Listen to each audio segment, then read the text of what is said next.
తిరుమల శ్రీ వరాహస్వామి ఆలయం చరిత్ర.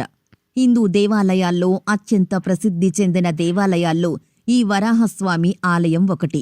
దీనిని శ్రీ వరాహస్వామి ఆలయం అని, అంతేకాకుండా భూ వరాహస్వామి ఆలయం అని కూడా అంటారు. ఈ ఆలయాన్ని దర్శించుకున్న భక్తులకి భూ వివాదాల నుంచి విముక్తి మరియు భూ కొనుగోలు అమ్మకాల్లో బాగా కలిసొస్తుందని నమ్మకం.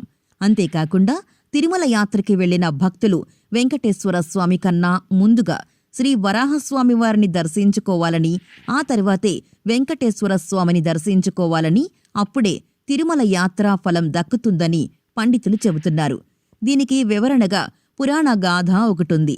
శ్రీ మహాలక్ష్మి అమ్మవారు శ్రీ మహావిష్ణువు స్వామిపై కోపంతో భూలోకానికొచ్చేస్తుంది.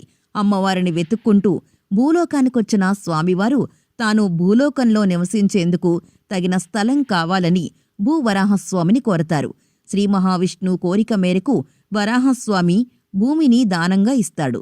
దానికి కృతజ్ఞతగా తిరుమలకొచ్చే భక్తులు ముందుగా పుష్కరిణిలో స్నానం ఆచరించి తన ఆలయం ఉత్తర ప్రాంగణంలో ఉన్న శ్రీ ఆది వరాహస్వామి ఆలయాన్ని దర్శించుకుని ఆ తరువాతే తన దర్శనానికి రావాలని, అప్పుడే తిరుమల యాత్ర పుణ్యఫలం భక్తులకి దక్కుతుందని, అంతేకాకుండా వెంకటేశ్వరుడు మొదటి గంట పూజ మరియు నైవేద్యం తనకు సమర్పించే ముందు వరాహస్వామికి సమర్పిస్తారని శ్రీ మహావిష్ణువు వరాహమూర్తికి మాట ఇస్తారు.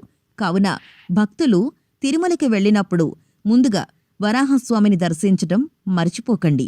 ఓం నమో వెంకటేశాయ.